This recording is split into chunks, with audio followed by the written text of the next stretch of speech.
Hi, welcome. In this video, I want to again talk about the role of the remote collar at the very beginning of a process. Again, I put out a video of a trainer. It shows Christopher Fraze kneeling down, and the dog is expressing a high level of control towards him. And again, talking through that to say, well, again, looking at my, considering my parenting example, you want to engage at the beginning the right way. You want to intercept that state of mind and not allowing the dog to gain fulfillment at that level.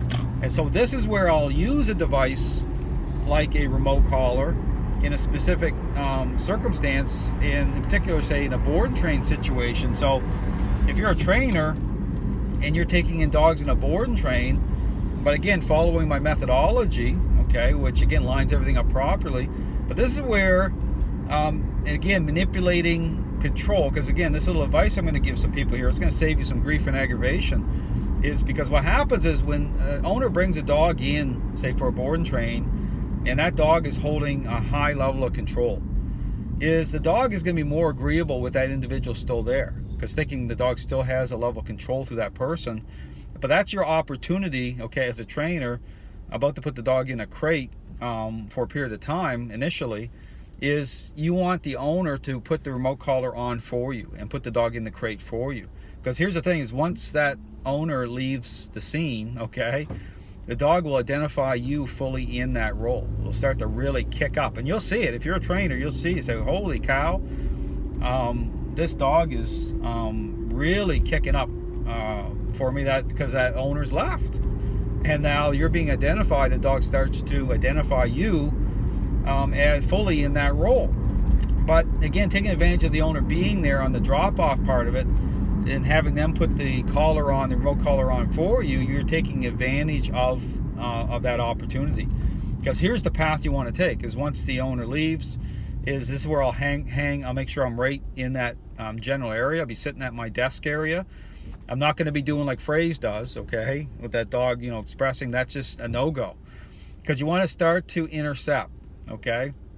So as a dog is, again, near you, if that dog is expressing, hearing certain things, the dog will start to express control, because that's where you want to use that collar to intercept that state. And even with using just a vibration setting, okay, to intercept that state, and the dog's starting to identify you, okay? The dog's already identifying you in that role, but starting right away to engage.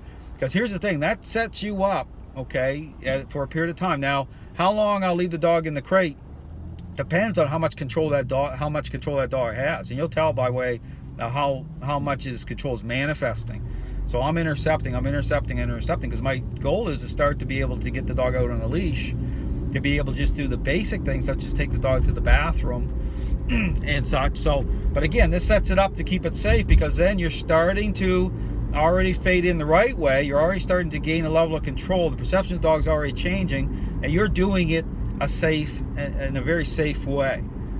Okay, so again, that is a great piece. Again, I'm putting a great piece of advice for trainers how to line this stuff up, because then even if you're putting the muzzle on the dog, or the muzzle needs to go on that dog, then by engaging that way, the way I described, and starting to get that dog start to intercept those states, then by the time you open the crate door up a little bit, and then you're just starting to maneuver that muzzle on the dog, everything's lining up. Okay, everything's lining up. But again, take your time. Again, my encouragement to people is use that owner to manipulate, to be able to gain some advantage, to get that remote collar on prior to even putting that dog in, just when that dog shows up for a board and train. Because here's the thing, this is where bad things can happen to people.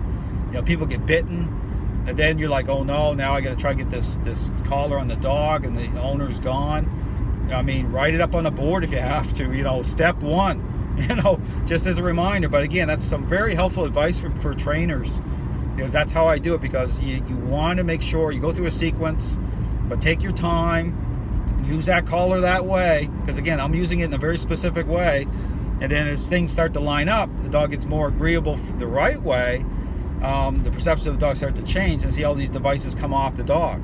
But again, use the muzzle. Don't listen to people like Fraser say, don't use a muzzle, but then look, he says that, and look at all the other crazy things these trainers promote. Sticking their hands in front of dogs' faces, standing there, the dog's expressing control. Not good. Okay, so again, I really encourage people, follow the sequence I go through, watch my videos. It'll be very helpful. Thanks for watching.